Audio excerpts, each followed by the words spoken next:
কত করে? 200 টাকা কেজি? ও আচ্ছা, একটু কম করুন। আচ্ছা টেস্ট করে নি। পরে দেখবো। মা বলবে না।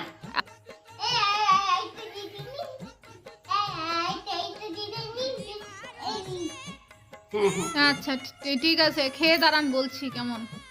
যদি ভালো না হয় না তাহলে তোমার দোকান দোকান উঠিয়ে দেবো এখান থেকে।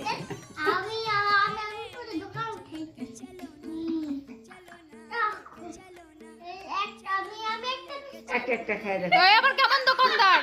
নিজের জিনিস নিজে টেস্ট করে দেখেন। এ আবার কেমন দোকানদার? হ্যাঁ, এটা আবার কেমন দোকানদার? নিজের ভিডিও নিজের বাদাম নিজে টেস্ট করছেন। কম করেন বাদাম। আচ্ছা ঠিক আছে। আচ্ছা ঠিক আছে, তাহলে আধা কেজি প্যাক করুন।